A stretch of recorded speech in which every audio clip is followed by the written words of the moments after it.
جن کپڑوں میں سرکار اس دنیا سے تشریف لے گئے ان کپڑوں میں 12 پیوند تھے، 12 ٹاکیاں تھی۔ فرمایا عائشہ پھر تیرا کیا خیال ہے، میرا محبوب ٹاکیوں میں گیا ہو میں نئے پہن کے جاؤں؟ جن کپڑوں میں میری وفات ہو یہی میرے کفن میں استعمال کرنا، یہی کپڑے مجھے کفن میں دے دینا جو میرے جسم پہ ہیں، اس لیے کہ جب میں اپنے آقا سے ملوں گا تو شرمندگی نہ ہو۔ اور آج ذہن یہ ہے کہ میت کے کپڑے کو ہاتھ بھی نہ لگانا، پہننا تو درکنار، ہاتھ لگانے کو تیار نہیں، گھر میں رکھنے کو تیار نہیں، یوں لکڑی سے اٹھا کر پرے پرے پھینکتے ہیں، آگ لگاتے ہیں، نہلانے والے کو دے دیتے ہیں، وہ بھی نہیں پہنتا، یوں ہی گلیوں میں نالیوں میں پھینک جاتا ہے۔ نہ تیرا باپ مرا، جب تجھے نفرت ہے کپڑوں سے، مردہ نوانے والے کا وہ ماما لگتا ہے، وہ کیوں پہنے؟ عرض کرنے کا مقصد یہ کہ ان حضرات کی زندگی تو دیکھو، اور وفات شریف سے پہلے 2.5 برس جو وظیفہ لیا، جو تنخواہ لی سرکاری خزانے سے، خیبر کی زمین بیچ کر صدیق اکبر رضی اللہ تعالیٰ عنہ نے 2.5 برس کی تنخواہ کا حساب کر کے وہ ساری تنخواہ جو لی تھی بیت المال میں واپس داخل کر کے پھر دنیا سے رخصت ہوئے۔ جو تنخواہ لی تھی 2-2.5 سال میں وہ ساری کی ساری واپس کر دی جناب ابو بکر صدیق رضی اللہ تعالیٰ عنہ نے، کہ میں مسلمانوں کا پیسہ کھا کے نہیں مرنا چاہتا، چاہے تنخواہ کے طور پر تھا، کل قیامت میں میرے لیے رکاوٹ نہ بن جائے۔ آج مجھے اور آپ کو تو یہ تلاش بھی نہیں کہ اپنا حلال کے پیسوں سے کفن تو بنا کے رکھ لیں۔ ایئر کنڈیشن کا ہر وقت ذکر ہے، گھر میں ہونا چاہیے، فریج ہونا چاہیے، پکھے ہونے چاہیے، یہ ہونا چاہیے، کار ہونی چاہیے، موٹر ہونی چاہیے، یہ ہونا چاہیے، اور کبھی گھر میں یہ ذکر بھی ہوا کہ حلال کا کفن بھی ہونا چاہیے۔ وہ کدھر سے آئے گا؟ اس کے لیے کون انتظام کرے گا؟ کون ہم نے گھر میں پیدا کر رکھا ہے جو اس وقت یہ بات دیکھ کر کفن لائے گا؟ اس لیے قرآن کریم نے اعلان کر دیا، لوگوں اپنا سب کچھ پاک صاف بن کے دنیا سے جاؤ، اپنا بدن بھی پاک ہو، عمل بھی پاک ہو، پیٹ بھی پاک ہو، کفن بھی پاک ہو۔ ان ساری میں وہ بات کرتا ہوں جس سے نہ دیوبندی بچے، نہ بریلوی بچے، نہ شیعہ بچے، نہ سنی بچے۔ موت کا جھٹکا تو سب کو لگنا ہے نا، اور ایسا لگتا ہے لاکھوں برس تک منہ کڑوا رہتا ہے۔ جناب صدیق اکبر رضی اللہ تعالیٰ عنہ نے وہ تنخواہ جو لی تھی ساری زندگی میں وہ بھی بیت المال میں واپس کر دی، اور تمام کے تمام لوگوں کے حقوق چکا دیے۔ باقی جو بات رہی وہ سیدھی کمتر مرحوم کہتا ہے، ادا صدیق دا اسلام تے قرضہ بقایا ہے، اجا صدیق دا اسلام تے قرضہ بقایا ہے، جتا جس دے ہاتھوں اس آخری ضامن رسایا ہے، وصولی دا نہ چنتا نہ لکھوایا صحابہ نے۔ مدنی کریم صلی اللہ تعالی علیہ وسلم کے جانثار، نبی کا یار، نبی کا وفادار، ہر وقت کا ساتھی اسی غم میں رہتا ہے، اور وصیت کی کہ مجھے غسل دینا، میرے انہی کپڑوں میں دفن کرنا، اور فرمایا میرا جنازہ اٹھا کر حجرے مبارک کے سامنے لے جانا، حجرے عائشہ کے سامنے لے جانا، توجہ کرنا، نیند نہ کرو۔ اور یوں فرمایا نبی پاک صلی اللہ علیہ وسلم کی جہاں قبر شریف ہے، حضور کا حجرہ ہے، روضہ ہے، دروازے پہ کھڑے ہو کر آواز لگانا، کالی کملی والے صدیق آ گیا ہے۔ فرمایا اگر اجازت ہو تو اندر دفن کرنا، اور اگر اجازت نہ ہو تو جنت البقیع میں لے جانا۔ علماء کہتے ہیں کہ جب میت کو جا کر کے روضہ اقدس صلی اللہ علیہ وسلم کے سامنے رکھا اور آواز لگائی تو دروازہ خود بخود کھل گیا اور آواز آئی دیر نہ کرو، محبوب کو محبوب سے ملا دو۔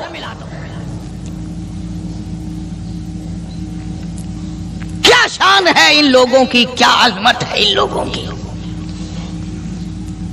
ساری زندگی اس محبت میں، عظمت میں، اکرام میں گزاری جو اس کائنات میں کوئی اس قدر اکرام کر نہیں سکتا۔ مدینہ پاک میں ایک وقت ایسا بھی آیا کہ دشمنوں نے مدینے کے گورنر کو گانٹھ لیا، اس کو رشوت دی، پیسے دیے اور کہا کہ ہمیں اجازت ہونی چاہیے، ہم روضہ اقدس کو کھود کر ابو بکر صدیق اور فاروق اعظم کی لاشیں نکالنا چاہتے ہیں یہاں سے۔ چنانچہ حاکم وقت نے پیسے کھا کر اجازت دے دی۔ شمس الدین سراج ایک بزرگ ہے جو اس وقت مدینہ پاک یعنی روضے کے متولی ہیں، مسجد نبوی کے متولی ہیں، گنبد خضرا صلی اللہ علیہ وسلم کے محافظ اور نگہبان ہیں۔ وہ فرماتے ہیں کہ رات آدھی جب گزری تو کنڈی کھٹکی مسجد کی، میں نے کنڈی کھول دی تو مجھے حکم ملا کہ تم خاموش رہو، اگر آواز نکالو گے سر اتار دیا جائے گا۔ ایک آدمی اندر داخل ہوا، دوسرا داخل ہوا، تیسرا آیا، کسی کے ہاتھ میں کسی، کسی کے ہاتھ میں گنتی، کسی کے ہاتھ میں ٹوکری، کسی کے ہاتھ میں تسلا مٹی اٹھانے والا، سب کے سب یوں لے کر داخل ہو رہے ہیں۔ اور مجھے یہ کہا گیا کہ یہ جو کچھ کرتے ہیں روکنا نہیں، کسی کو بتانا نہیں۔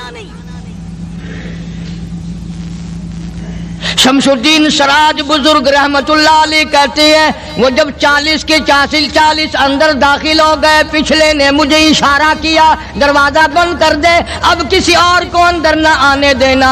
وہ اللہ والا کہتا ہے مجھے بتا تو دیا گیا تھا دونوں جلیل القدر صحابہ حضرت شیخین کی بیعت بھی کریں گے، قبر کھود دیں گے، ان کی میت نکال لیں گے۔ فرماتے ہیں میں نے دروازہ بند کر دیا، میں سجدے میں گر گیا، مولا او میرا بس نہیں، میرا کوئی چارہ نہیں، میری حکومت نہیں، میری فوج نہیں، میرا لشکر نہیں، میرے پاس توپ نہیں، میرے پاس لشکر نہیں، او میرے مولا میں نے سنا ہے جیسے نبوت کا محافظ تو ہے، اسی طرح صدیق کی صداقت کا، فاروق کی عدالت کا بھی تو ہی نگہبان ہے۔ مولا میری موت بھیج دے، میں نہ دیکھوں۔ شمس الدین سراج بزرگ کہتا ہے کہ اللہ کا حکم ہوا، میں نے بھی دعا تو کی تھی رو رو کے، میرے دیکھتے دیکھتے، توجہ کرنا لفظ سمجھو، میرے دیکھتے دیکھتے مسجد نبوی میں زمین پھٹی اور بمائے ٹوکریوں کے، بمائے سامان کے 40 کے 40 کو زمین نگل گئی۔ اللہ تم سب کو مدینہ پاک جانا نصیب فرمائے۔ وہ جو قالین بچھے ہوئے ہیں نا، کسی پرانے عرب سے اب بھی پوچھ لینا، لمبا کالا کالا نشان لگا ہوا ہے، یہ نشانی ہے کہ وہ کالے جو تھے نا اندر کے کالے، وہ سب یہاں کا رکھ ہوئے ہیں۔ یعنی خدا صدیق اکبر کا، فاروق اعظم کا، نبی کے یاروں کا اتنا بڑا محافظ ہے، جو بدنیت سے آئے تھے ان سب کو زمین نگل گئی۔